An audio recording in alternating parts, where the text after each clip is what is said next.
एक मिनट ऐसी एक बात। आज कितना तारीख है? 24।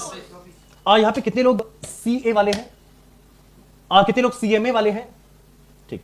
CMA का तो डेट्स आया नहीं है, CA का डेट्स आ गया है। जो CA वाले हैं उसमें कितने लोग दोनों ग्रुप देने वाले हैं? और डिपेंड ऑन रिजल्ट। कितने लोग एक ही ग्रुप वाले हैं अभी तक? तो बहुत उठा है। बाकी लोग क्या कर रहे हैं? ना एक ग्रुप दे रहे हैं ना दोनों ग्रुप दे रहे हैं। मैंने ग्रुप टू वाले, ओनली ग्रुप 2 वाले, ये लोग ओनली ग्रुप 2 वाले हैं। ठीक। एग्जाम के लिए क्या बचा हुआ है? 3 महीना। 3 महीना भी पूरा नहीं बचा है। अभी फरवरी, मार्च, अप्रैल, ठीक है, 3 महीना प्लस समथिंग है। 3.5 महीने के आसपास बचा हुआ है। यानी अराउंड, यानी डरा नहीं, ऐसी नॉर्मल बात, यानी अराउंड 100 दिन के आसपास बचा हुआ होगा। ठीक।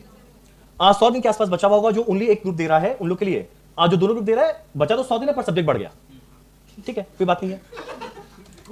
अब दिन में 24 घंटा, 7 घंटा तुम लोग सोता होगा, 8, 5, एवरेज में 8 या 7 लेते हैं। 1 घंटा तुम लोग रेडी होता होगा, 1 घंटा तुम लोग खाना खाता होगा, 9 घंटा पार, यानी बचा 15। तो 100 दिन 15 घंटा बचा, यानी 1500 घंटा। 1500 घंटा बचा हुआ। इसके अंदर भी आप लोगों का ट्यूशन चल रहा है और अराउंड कितने क्लासेस के आसपास बचा हुआ होगा? 1500 में से मान लो एग्जांपल दे रहे हैं, तुम लोग का 4 सब्जेक्ट में मिला के अराउंड शायद 150 क्लास के आसपास बचा हुआ होगा। 200 घंटा, 2 घंटा लगेगा, तो 150 इंटू 2 300 और पार, कितना बचा? 1200। 1200। नहीं, हम बता रहे कि टाइम अभी भी है। हम ये बता रहे हैं टाइम अभी भी है। 1200 आवर है जो ओनली एक ग्रुप दे रहा है, डिवाइडेड बाय 4 कितना आया? 300 घंटा। अब जरा इमेजिन करो जब तुम लोग नॉर्मल ट्यूशन भी लेने जाता है ना, तब भी एक ट्यूशन को खत्म होने में 300 घंटा नहीं लगता। मैक्सिमम एक सब्जेक्ट का ट्यूशन कितना देर चलेगा? 130 140 घंटा, और उन लोग के पास है 300 आवर। यानी, और वो भी ऑब्वियस बात है, जब ट्यूशन में हो रहा है तो एक टीचर बार बार रिपीट कर रहा है, और जब तुम लोग खुद पढ़ेगा तो रिपीट मतलब ऑब्वियस बात है उतना टाइम तो लगेगा नहीं, उससे आधा टाइम में काम हो जाएगा। और जो अगर एक ग्रुप भी दे रहा है तो भी उनके पास है 150 आवर एक सब्जेक्ट को करने के लिए, और 150 आवर एक सब्जेक्ट के लिए बहुत होता है। मेरा बोलने का मतलब यह कि अगर आज के दिन कोई अभी तक एक वर्ड भी नहीं पढ़ा, ये बात चल रहा है खाली मई जून वालों के लिए, अगर आज के दिन कोई एक सब्जेक्ट भी टच भी नहीं किया हुआ है रिवीजन में, और अगर आज वो स्क्रैच से शुरू करे, तब भी आराम से एक सिंगल ग्रुप तो पक्का देना पॉसिबल है। और रहा बात दोनों ग्रुप का, तो उसके लिए थोड़ा एफर्ट पहले पुट होना जरूरी था। अब अगला क्वेश्चन आता है कुछ लोग के माइंड में, चलिए पास तो हो जाएंगे, पहले बताइए अच्छा मार्क्स से पास होना पॉसिबल है? अगर देखो रहा बात अच्छा मार्क्स, तो उसका डेफिनेशन मेरे हिसाब से होता है इंटर के अंदर में 60% प्लस, वो एक अच्छा मार्क्स है। आज जो रिमेनिंग टाइम है उसमें 60% प्लस आना कोई बड़ा बात नहीं है, आराम से हो जाएगा। आपको अगर बाई चांस 70% लाना चाहे वो भी हो जाएगा, और अगर बाई चांस कोई पहले से थोड़ा बहुत भी पढ़ के रखा है और अगर वो रैंक के लिए टारगेट कर रहा है, दोनों ग्रुप साथ में देखे, वो भी पॉसिबल है। पता है यहाँ पे प्रॉब्लम क्या है? हम लोग का हमेशा एक्सपेक्टेशन जाता है क्लास 11 12 पे जैसा, क्योंकि हम लोग 11 12 के अंदर में हमेशा हर चीज याद रहता था, तो वही हम लोग को कॉन्फिडेंस देता था। यानी सोचो ना, 2 साल पढ़ा एक चुन्नू सा सिलेबस के लिए, और वो तो ऑब्वियस बात है हम लोग को हमेशा याद रहेगा, पर यहाँ पे उससे कई ज्यादा बड़ा सिलेबस है और टाइम है उससे कई कम। तो एक बात, इस बात को फील करो और इस बात को एब्जॉर्ब करो कि टाइम पर सब्जेक्ट कम मिलेगा, और अगर टाइम पर सब्जेक्ट कम मिलेगा तो मार्क्स भी पर सब्जेक्ट कम होगा। और अगर मार्क्स कम हो रहा है तो चाप का बात क्या है? जैसे सोचो ना, क्लास 12 में अगर 90% लेकर आए तो भी कुछ लोग होते थे ठीक ही आया, और यह 90 लाके दिखा, चरणों में गिर जाएगा पूरा दुनिया, भाई ये कहां से आया? तो मेरा बोलने का मतलब ये था कि जो लिमिटेड टाइम पीरियड है वो आराम से हो जाएगा, बस खाली इसके अंदर में 2-3 बात को ध्यान देना है। पहला, कभी भी ना ये मत सोचना, एकदम सही बता रहे, ये हमेशा फॉलो करना, जबरदस्त वर्क करता है। कभी जब एक सब्जेक्ट का रिवीजन करने बैठो ना, कभी ये मत सोचना कि मेरे को सब्जेक्ट याद होना चाहिए। पहले से ये माइंडसेट के साथ बैठना कि मेरे को कुछ याद नहीं होना चाहिए। यानी जब रिवाइज कर रहा है तो ये मत सोच के चलना कि मेरे को ये पक्का याद हुआ होगा, ये मान के चलना कि नहीं मेरे को शायद कुछ याद नहीं है, हम पढ़ रहे हैं।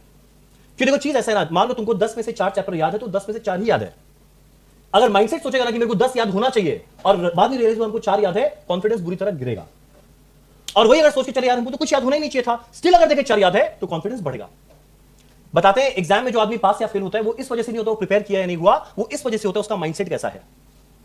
टचवुड इस मामले में एटलीस्ट मेरे साथ जो बहुत अच्छा था कि पढ़ने के दौरान आए ना आए, एग्जाम में उस कॉन्फिडेंस के साथ रहता था कि एग्जाम में जो होगा हम वहां पे बेस्ट है। एक पेपर डिफिकल्ट आया, पूरे इंडिया के लिए आया, और जरा इमेजिन करो जो पेपर आता है वो 120 नंबर का आता है। तुम लोग तो एग्जाम दिया था, चॉइस के साथ मिला के 120 नंबर का आता है, और मान लो तुम लोग को पूरे सिलेबस का 1/3 नहीं पता। 1/3 किसको बोलते हैं? 15 में से 5 चैप्टर नहीं आता, तुम इमेजिन भी नहीं करेगा ऐसा करने का। तो अगर 1/3 भी नहीं आए तो 120 में 1/3 नहीं आया, मतलब 40 नंबर नहीं आया, तो अभी भी कितना आ रहा है? 80 नंबर। और अगर एक पेपर में 80 मार्क्स आता है वो मोर देन सफिशिएंट है पास करवाने के लिए, पास नहीं एग्जामिनेशन दिलाने के लिए। पर यहां पे चाप भी होता है ना कि जब क्वेश्चन पेपर में नजर पड़ता है तो समाव हमारा नजर वहां जाता है जो चीज नहीं आ रहा है, और वहां नजर पड़ गया ना जो चीज नहीं आता है, तो यकीन मानो पेपर तुमने वहां खत्म कर दिया। तो पूरे के पूरे पेपर के अंदर में उस चीज को आइडेंटिफाई करना कि जो चीज तुम लोग को आ रहा है। चलिए, और पेपर डिफिकल्ट है तो सबके लिए डिफिकल्ट है, तो बेटर है ना उस पर फोकस करो कि जो चीज आ रहा है कहीं से पूरे पेपर में खाली 40-50 नंबर खोजो जो तुम लोग को आता है, और 40-50 मार्क्स अगर मिल गया आता है तो एटलीस्ट उससे शुरू करो, पास के लायक हुए, और उसके बाद एक बार पास का टारगेट अचीव हुआ फिर उसके बाद अगला एग्जामिनेशन के लायक। कुछ लोग के, काफी लोग के लाइफ में बहुत सारा चैलेंजेस है, बहुत लोग के लाइफ में चैलेंजेस है। लोग आके बोलते हैं क्लास के बाद हमारा ये प्रॉब्लम है, वो प्रॉब्लम है, ये प्रॉब्लम है। हम बताते हैं, मेरा एक फ्रेंड था लुकेश, शायद मेरे को उसके पहले बारे में बताया था। मेरा फ्रेंड है लुकेश, उसका आज के दिन तो पीएनजी में है वो तो पता है, आज के दिन उसका सैलरी क्रोर्स में वो तो पता है। उसका पास बैकग्राउंड क्या था, वो ज्ञान भारती से पढ़ा हुआ, उस समय वो हिंदी मीडियम था, थोड़ा बहुत इंग्लिश था। ज्ञान भारती से पढ़ा हुआ, क्लास 10 क्लियर कर गया। पर उसका सोर्स बड़ा अच्छा था, उसका एडमिशन हुआ लॉरेंस में, मेरे साथ सेंट लॉरेंस में, हम भी लॉरेंस में था। हम उससे एक साल सीनियर था। जब हम पहुंचे क्लास 12 में, वो पहुंचा क्लास 11 में। और देखिए जनरल टेंडेंसी होता है कि जो स्कूल में टॉप अप करता है ना उससे सबको आगे सजेशन लेता है, और हम टॉप कर रहे थे। तो मेरे को ध्यान है हम लोग ना गिरीश पार्क से वो टैक्सी लेते थे सेंट लॉरेंस के लिए बालीगंज में। तो वो सुबह सुबह जल्दी आके मेरा वेट करता था और मेरे से पूरा रास्ते पर डिस्कस करते हुए जाता था कैसे पढ़े कैसे पढ़े कैसे पढ़े। चलो शुरू में हम 2-3 दिन बताया, बाद में लगता है यार बड़ा चाटू टाइप लड़का है। तो हम क्या किया, हम लेट जाना शुरू किया गिरीश पार्क में लेट, और हम लेट जाता था वो मेरा वेट करता था। वहां पे हम देखता था वो मेरा वेट करे गिरीश पार्क के उस पार, और हम देखते थे यार कब जाए कब जाए कब जाए, जाता ही नहीं था। अब स्कूल कितना लेट करे, पहुंचते थे, पूरा रास्ता में बात करते हुए जाता था, हम समझाता था। हम क्लास 12 पास किए, वो पहुंचा क्लास 12 में, हम बीकॉम में आ गया, वो क्लास 12 में पहुंचा। चलो हम पहुंचे जेवियर्स के अंदर में, उसका क्लास 12 में जैसे तैसे करके मार्क्स आया 70%। तो बंगाल बोर्ड में 70% कोई ग्रेट नहीं होता, पर लॉरेंस का एक कोटा होता है जेवियर्स में, वो भी पहुंच गया जेवियर्स में। हम पहुंचे जेवियर्स सेकंड ईयर, वो पहुंचा जेवियर्स फर्स्ट ईयर। उसके जस्ट पहले हम अपना एग्जाम दिया था CS all India rank 2, CA all India rank 4, और वो भी सीएस कर लिया। अब वो मेरे पास आता, बोला भैया कैसे पढ़े बताइए। तो चलो वापस 2 साल फंस गए थे क्योंकि हम लोग आ गए जेवियर्स में। तो उसको बताता था, वो जैसे जैसे करके दोनों का फाउंडेशन क्लियर किया जस्ट फाउंडेशन क्लियर किया। अब वो पहुंचा इंटर में, हम पहुंचे फाइनल में। अब इंटर में वापस मेरा रैंक आया। अब एक दिन मेरे को जेवियर्स के पकड़ा, बोला भैया बताइए इंटर में कैसे रैंक लाया। अब हम बोला इंटर में रैंक लाना है, हम परेशान था। हम बोला सुन एक काम करना, तेरे पास ज्यादा टाइम नहीं है, 8 ही महीना बचा है, तुम एक काम कर, किसी से बात मत कर, घर में जाना, रूम में बंद हो जाना, तुम सुबह से शाम बैठ के पढ़ना, किसी से बात करना, मेरे से बात मत करना, अगला 8 महीना टाइम वेस्ट होगा। हमको तो पीछे छुड़वाना था। बोला ठीक है भैया ठीक है, नोट करने दीजिए, एकदम बोका टाइप नोट किया, ठीक है किसी से बात नहीं करना इंक्लूडिंग रंजन भैया। बोला चलो धन्य हुआ। अगला बोला खाना खाना, ना खाना नहीं, रूम में आएगा, रूम में बैठ के खाना खाएगा, खाना खाने में टाइम वेस्ट नहीं करेगा। बोला चलिए ठीक है खाना नहीं बोला वॉशरूम, हम बोला जाना बुक लेके जाना, 1 मिनट भी टाइम वेस्ट नहीं होना चाहिए। बोला ठीक है भैया। चलो हम बोला चलो ठीक है, अब आगे कुछ बात नहीं करना, सीधा इंटर के बाद बात करेंगे। हम तो पिंड छुटाए और आराम से अपना इंटर का एग्जाम दिया। क्लास 10 में जस्ट पास हुआ था, क्लास 12 में 70%, फाउंडेशन के दोनों एग्जाम में 55%, माने 400 में 210 220। पता था चलो ठीक है इंटर शायद क्लियर करे या नहीं करे, प्रे करते भगवान कर इंटर क्लियर कर जाए। आज जब इंटर का रिजल्ट है उसका कॉल है मेरे पास। बोला भैया, हम बोला हाँ बोल लुकेश। हमको लगा कि शायद पता नहीं डावाडोल हो गया, वापस से सजेशन के लिए कॉल किया है। बोला भैया इंटर पास हो गए। हम बोला चलो वेरी गुड, कांग्रेचुलेशंस भैया, ऑल इंडिया रैंक 9। और जब हम सुना ऑल इंडिया रैंक 9 तो खुशी तो मिला, पर साथ में दुखी हुआ क्योंकि अब हम आर्टिकलशिप कर रहे थे पीडब्ल्यूसी में, अब उसका भी होने का चांस हो गया पीडब्ल्यूसी में। चलो एनीवेज, हम बोला चलो बहुत बढ़िया। बोला कि अब आर्टिकलशिप करना है भैया। हाँ देखो पीडब्ल्यूसी रहने तो तुम कोई और बिग फोर देख लो। बोले नहीं पर पीडब्ल्यूसी में आप करें तो गाइडेंस बना रहेगा ना, अच्छा रहेगा।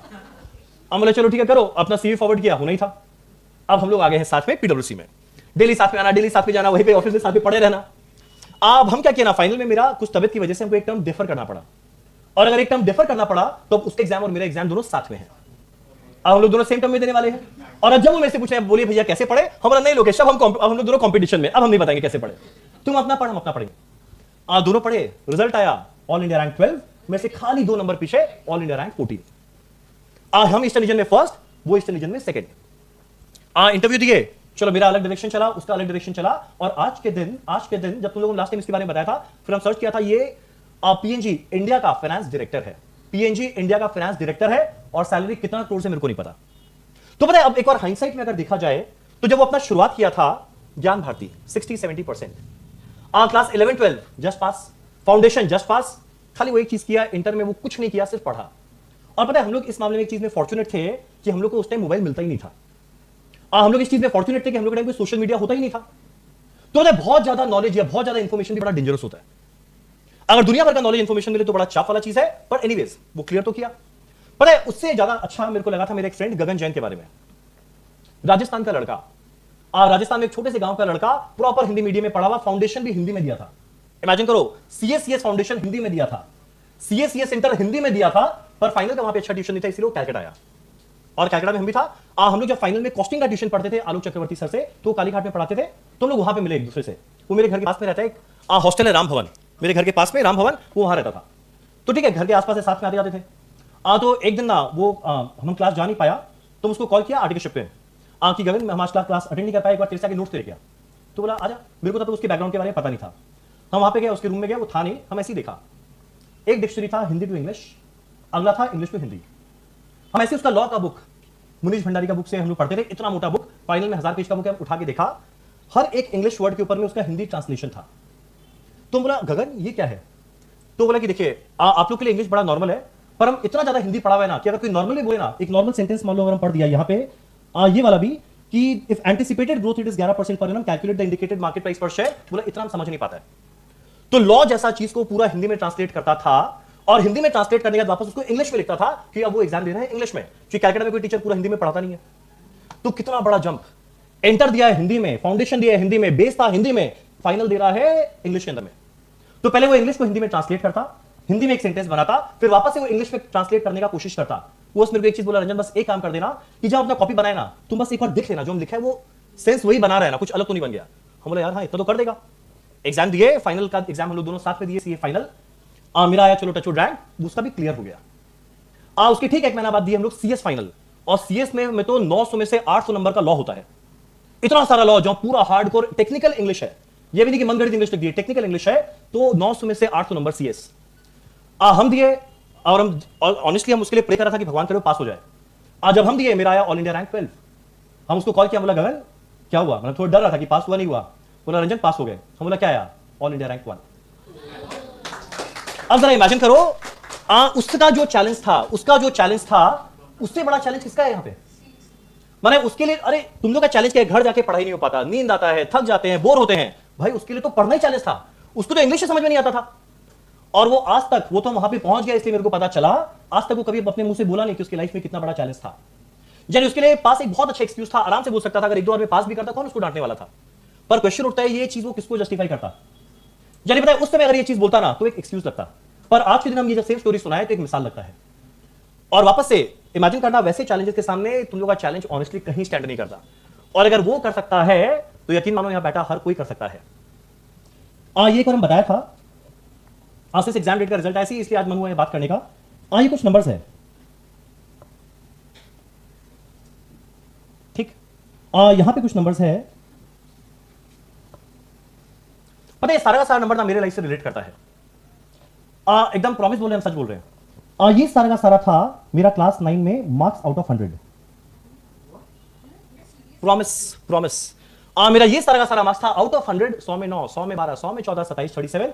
एकमात्र सब्जेक्ट जिसमें मास्टर लाइफ में फेल नहीं हुआ था हिंदी, बाकी हम सब में फेल हुए हैं, हर सब्जेक्ट में फेल हुए हैं। अब ऐसा हालत था, पता नहीं क्लास 10 का बोर्ड पास होगा भी या नहीं होगा। उस टाइम मेरी लाइफ में हम लोग के एक मैथ्स सर आए, मम्मी पता नहीं कहां से खोज के लेकर आई। वो आकर उनका एक सिंपल टास्क था, वो दिन में देखकर, और हमको उस समय मैथ्स से नफरत था। वो मेरे को एक दिन में 100 क्वेश्चन करने बोलते थे, और नेक्स्ट डे चेक करेंगे 100 में से अगर मान लो 70 किया, 30 नहीं किया ना, तो जो स्केल होता था ना उससे पकड़ के मुट्ठी में मारते थे। अब जब हम 100 तक पहुंचा उनका टारगेट 200 बन जाता था, तो चलो हम आगे बढ़ा, जब हम 200 पहुंचा उनका टारगेट 300 बन जाता था। ऐसे करते करते करते वो ऑल्टरनेट डेज आते थे, उनका टारगेट बना था 1000। मतलब इतना प्रैक्टिस करवा लिए, इतना शुरू में हम मन में गाली देता था, डर भी लगता था, और करते थे, और करते करते करते करते करते इतना प्रैक्टिस कराए कि मैथ से प्यार हो गया। और ये टेंडेंसी है, मैथ्स अगर अच्छा लगने लगता है ना तो ऑटोमेटिकली बहुत कुछ अच्छा लगने लगता है। चलो उस समय दिए, और जब क्लास 10 का बोर्ड का एग्जाम था तो घर वालों को लगा पता नहीं पास हो गया नहीं, पर जब दिए तो टचवुड क्लास 10 में पूरे बंगाल में सेकंड आ गए। अब जब सेकंड आए तो उस समय मैथ्स वाले सर बस खाली एक चीज बोले कि तुमको लाइफ में पहली बार सक्सेस मिला है, और जब ये सक्सेस मिला है ना, इस फ्लो को तोड़ना मत, इस फ्लो को बरकरार रखना। बस वो एक दिन वो जो बात बोले, उस दिन से लेके सीए फाइनल तक, 2001 में क्लास 10 पास, 2008 नवंबर में सीए फाइनल पास। ये जो 7 साल का गैप था, 365 दिन में हम एक भी दिन का ब्रेक नहीं लिया था। भले मेरा बर्थडे है, भली होली है, भली दिवाली है, भली न्यू ईयर या क्रिसमस, जो आया सो आया, 7 साल इंटू 365 दिन, नो ब्रेक। हम रिलीजियसली, एकदम रिलीजियसली इसमें पढ़ा, तो ये जो मेरा मार्क्स आया हुआ था बाद में सब कन्वर्ट हो गया रैंक में। CS foundation, CS inter, CA final, CA inter, CA inter, CA final, JVS first year, second year, third year, और यहां पे सीयू में गोल्ड मेडलिस्ट। जरा इमेजिन करो, अगर मेरे जैसा स्टूडेंट अगर ये कर सकता है ना, तो यकीन मानो इस क्लास में बैठा हुआ किसी का क्लास 9 में ऐसा तो हालत नहीं था।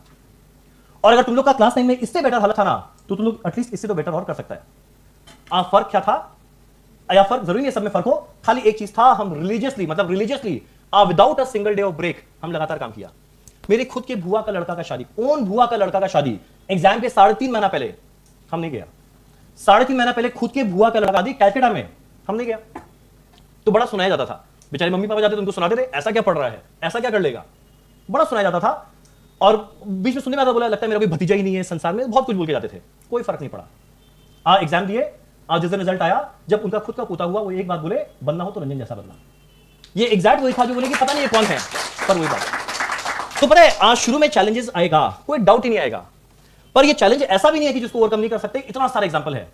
और एक एग्जांपल जो तुम अपने स्टूडेंट में देखा है वो है मयंक। जनरली मैं इसके बारे में बताता नहीं है, ये ना करता है, पर अब जब बात हुआ तो बताता है। 2015 में 2014 में जब पढ़ाना शुरू किया था, तो उस समय ये फाउंडेशन दिया था, अरे छोड़ो ना, आज जब ये फाउंडेशन दिया इसका आया था 125, दोस्तों में 125 ग्रेड स्कोर तो है नहीं, नॉर्मल स्कोर था। तो मेरे को ध्यान है, अरे तुम ऐसे क्या कर रहे हैं, छोड़ो ना, दोस्तों में 125 कोई ग्रेड स्कोर नहीं है, एकदम नॉर्मल स्कोर है। एक दिन मेरे पास आया, मेरे को आके बोला हम इंटर छोड़ रहे हैं। हम भाई क्यों छोड़ रहे हैं, बोले आसपास में जो बैठा हुआ है किसी का 193 है, किसी का 140 है, किसी का 160 है, 170, हम कैसे करेंगे इंटर। एक संडे का दिन था, मेरे को याद है, शाम को 4 बजे थोड़ा बहुत मोटिवेट किया, बोला पढ़ हो जाएगा। अच्छा खासा 2-3 घंटा उसके साथ बैठा।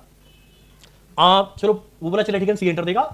उस समय ना उसके घर में कुछ काम होना शुरू हुआ था, काफी सारा घर में कंस्ट्रक्शन का काम चल रहा था, तो ऑब्वियसली उसका पढ़ाई होता नहीं था। तो मेरे को बोला कि भैया हम यहाँ पर आके पढ़े, हम बोला हाँ पढ़ ले। उस टाइम मेरा क्लासरूम बस ये जो 2 पिलर है उसके उस पार था। यहाँ पे एक क्लासरूम था, यहाँ पे एक सेकंड क्लासरूम था, और वो जो पार्ट है ना आइलैंड वाला, वो क्लासरूम नहीं था, बस एक जगह था, कोई बेंच नहीं था, एक ट्यूबलाइट था, कोई फैन नहीं था, कोई एसी नहीं था, कुछ नहीं था। वहां पे हम पढ़ाते थे। ये पोर्शन में वीडियो बैकअप चलता था, यहाँ पे वीडियो बैकअप चलता था। अभी मेरे को बोला हमको पढ़ना है, हम बोला देखो कहां पढ़ेगा तुम, क्लास तो चल रहा है, इधर मेरे वहां रिसेप्शन में जो साइड वाला रूम है उसमें बैठ के पढ़ ले। बोला नहीं मेरा डिस्टर्बेंस होगा। तो बोला देखो मेरे पास ऑप्शन ही नहीं, मेरे पास वो एक जगह है। वो एग्जाम किया था नवंबर में, वो आना शुरू किया मार्च में। मार्च, अप्रैल, मई, जून, जुलाई, कैलकाटा का गर्मी तुम लोग जानता है, ये टॉप फ्लोर है तुम लोग जानता है, उस रूम में एक भी एसी नहीं था, एक फैन था। और ये सुबह 8:30 बजे मेरे साथ पहुंचता था, अपना मोबाइल रखता था वहां पर और जाता था उस रूम के अंदर में। मेरे को पता ही नहीं वो कब आया कब जा रहा है। आप पूरा दिन भर बैठ के पढ़ता था। अब बीच में अगर बाई चांस मेरे को ध्यान आ जाए कि अच्छा मयंक है, हम उसको बोलता था यार लंच तो कर ले, अदरवाइज हम भूल जाता था। निकलने के टाइम जब वो निकलता था पूरे पसीने में लथपथ, पर चेहरे में स्माइल कि आज का दिन फैंटास्टिक गया है, रात को जाके अच्छे से पढ़ेंगे।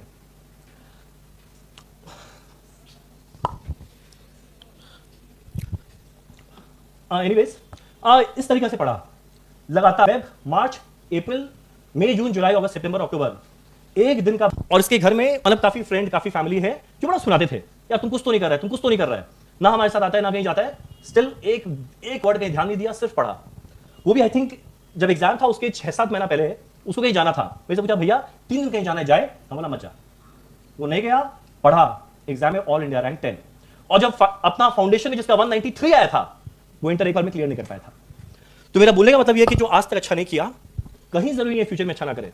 मतलब कितना सारा क्लासिक एग्जांपल है। उसके बाद बिग 4 में आदमी जाने के लिए तरसता है। इसका चारों बिग 4 से कॉल आया था कि भाई तुम हमारे पास आ, तुम हमारे पास आ, तुम हमारे पास। तो पता ये सेम चीज अगर हम पहले बोलता, ये लगता चलो एक्सक्यूज है, घर में काम हो रहा है, घर में कुछ हो रहा है, क्या फर्क पड़ता है। और जब रिजल्ट आ जाए फिर रियलाइज करो ये क्या था। तो मेरा इन शॉर्ट खाली एक बात बोलने का था कि लाइफ में सबके चैलेंजेस है, हर एक जन के। बस वही है कि बात पता नहीं चलता, खाली सक्सेस दिख जाता है, पर वो सक्सेस के पीछे जो इतना हार्ड वर्क, कॉम्प्रोमाइज, सैक्रिफाइस है वो नहीं दिखता। तो देखो कुछ अच्छा पाने के लिए कुछ अच्छा करना पड़ेगा, कोई डाउट ही नहीं है। मतलब हम लोग ये नहीं सोच सकते कि मेरा पर्सनल लाइफ भी अच्छा रहे, हम पूरा एंजॉय भी करें, हम साथ में अच्छा पढ़ाई भी करें, हम सब कुछ करें, सैक्रिफाइस करना पड़ेगा। और 3 महीना टाइम इतना अप्रोप्रिएट टाइम है ना कि यहां से भी पूरी मन लगा के पढ़ाई करे, क्या नहीं हो सकता है। बात हो रहा है पास का, पास तो हुए हुए हैं, पास तो होने के लिए बने हैं, अच्छा मार्क्स या हो सकता है अच्छा रैंक आ जाए। तो अगला 3 महीना का हर एक मिनट, हर एक सेकंड को उस तरीके से जीना कि अपना लाइफ बनाना है। जनरली हम लोग अपने लाइफ को हमेशा उस तरीके से जीते हैं किसी और के इन्फ्लुएंस में। तो जो मैक्सिमम काम हम लोग वो करते हैं जो हम लोग का मन नहीं है, पर कोई फ्रेंड बोल दिया, फैमिली बोल दिया तो कर देते हैं। पर भाई अगला 3 महीना लाइफ बनाएगा, उसका हर एक मिनट को अपनी तरह से जीना। तो डिफिकल्ट कुछ नहीं है, आराम से हो जाएगा, बस खाली पढ़ना पड़ेगा। तो पढ़ना, और देखो बेस्ट पार्ट ये ना, जैसे एमबीए के अंदर में चाहिए होता है इंटेलिजेंस, वो मेरे हाथ में नहीं है, वो भगवान का दिया हुआ है। पर सीए सीएमए के अंदर में चाहिए हार्ड वर्क, और एकमात्र चीज जो मेरे सही में हाथ में है वो हार्ड वर्क है, मेहनत करना वो मेरे हाथ में है। अब बुद्धि हम कहां से नया लेकर आ सकता है, तो यहां पे बुद्धि का ऑनेस्टी रिक्वायरमेंट ही नहीं है। अगर ढंग से पढ़ा है, ढंग से मेहनत किया है, आराम से होगा, जबरदस्त होगा, बस खाली एफर्ट देना। तो बस खाली मतलब बोलते बोलते ऐसे ही माइंड में आ गया, तो बस ये बोले बस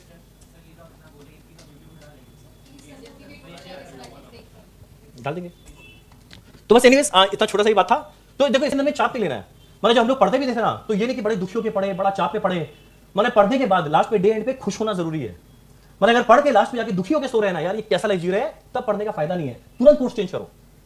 पर पढ़ने के बाद लगना चाहिए ना, इससे हम कुछ लाइफ में अचीव करने वाला है, ये पहले फील आना जरूरी है कि जो कर रहे हैं इससे हम कुछ अचीव करेगा।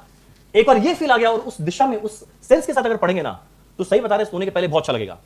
अरे हम 2008 पे सीए बन गया था, हम पढ़ाने आया 2013 में, 5 साल बाद। वो भी शुरू किया फाउंडेशन से जो हम दिया था 2004 में। 9 साल बाद हम कुछ पढ़ा रहे हैं, हमको क्या याद है, कुछ नहीं। इंटर के अंदर में कॉस्ट एफएम लॉ ऑडिट 4 पढ़ाता था और फाउंडेशन में 5 सब्जेक्ट पढ़ा रहे हैं, और दिन में 5 बैच। शादी हुए में 1 साल हुआ था, 1 साल हुआ था शादी हुए में, मेरे को दिन में 5 बैच पढ़ाना है और नेक्स्ट डे 5 क्लास के लिए प्रिपेयर करना है। इमेजिन करो, पढ़ना ना बड़ा आसान होता है, पढ़ के पढ़ाने में जान निकलता है। तो पहले घर जाते थे, सुबह 3-4 बजे तक पढ़ते थे, फिर वापस नेक्स्ट डे सुबह 7 बजे का क्लास दे रहे हैं। तो 1 साल हम अकेला नहीं, हम और मेरी वाइफ जबरदस्त वाला सेक्रीफाइस किया। मतलब एक भी होता ना, काफी बार ये क्या लाइफ है, पूरी सपोर्ट था, अदरवाइज मजाक नहीं होता है। दिन में 5 बैच पढ़ाना और वापस से अगले 5 क्लास के लिए प्रिपेयर करना, तो सैक्रिफाइस किया। मतलब चलो आज के दिन टचवुड सब कुछ अच्छा है, मतलब अभी तो क्या दिखता है, चलो बैलेंस शीट बड़ा अच्छा है, पीएल बड़ा अच्छा है, पर उसके पहले जो एफर्ट गया था वो कभी दिखेगा नहीं। तो इवेंचुअली ना लास्ट में जो रिजल्ट आएगा ना अकाउंट, उसी को किया जाएगा कि रिजल्ट अच्छा आया। अब उसके बाद इसके पीछे क्या क्या गया था वो खुद ही को पता रहता है। तो एनीवेज ज्यादा कुछ नहीं करना है, खाली 3 महीने का बात है, 3-3.5 महीने का बात है। जी जान लगा के पढ़ाई करना, खुश होकर पढ़ना। मैंने खुश होकर पढ़ना सबसे जरूरी है, खुश रहना। दुखी रहा कोई फायदा नहीं है। देखो ये तुम भी देखिएगा मयंक में या फिर मेरे में, हम लोग 99% टाइम बड़े खुश रहते हैं। ऐसा नहीं हमारी लाइफ में चाप नहीं रहता है, पर एंड ऑफ द डे जब क्लास से निकलते हैं ना, इतना अच्छा लगता है, चलो आज कुछ अच्छा करके आए। तो इसलिए खुश रहना, खुश होकर पढ़ना, आगे जो रिजल्ट है ना वो अपने आप आएगा। उसके लिए जब लोग पढ़े, हम लोग ये सोच नहीं पड़ेगी मेरे को रैंक लाना है, वो अपने आप आ गया। और जबकि मेरा तो सीए फाइनल के पहले मेरा स्लिप डिस्क हुआ था। सीए फाइनल के 3 महीना पहले मेरे दादाजी के हार्ट अटैक आया था, जिसमें हमको मेरे बहुत क्लोज है। तो हम 2-3 वीक सिर्फ हम वही किया, मेरा मन ही नहीं लगता था पढ़ने में। तो इवेंचुअली खाली 3 महीना पढ़ा फाइनल का, खाली 3 महीना, पर पता नहीं चलता किसका ब्लेसिंग्स काम आ जाए, कौन सा हार्डवर्क काम आ जाए। तो एक फेथ रखना और बस खाली मेहनत करना, और कुछ नहीं चाहिए। तो बस इतना सही था। आज तो क्लास का और टाइम है नहीं, तो एनीवेज इतना सही बोलना था। चलो एनीवेज बस इतना ही बात था। हम लोग आज का क्लास जो था वो कल कंटिन्यू करेंगे। डन? और इसमें दुखी होने का चीज नहीं है, मैंने खुश रहना है और बस खाली पढ़ना है। अगला 3 महीना खाली पढ़ना है, या जब एग्जाम है आप लोग का नवंबर दिसंबर खाली पढ़ना है, उतना तो हो ही सकता है ना। अब 7 नंबर कल, ठीक है ना। चलो आज का क्लास, अब आगे आज पढ़ाने लायक नहीं है कुछ। हाँ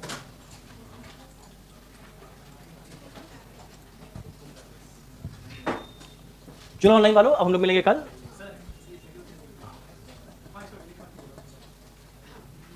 चलो थैंक यू, चलो थैंक यू सो मच, चलो बाय बाय।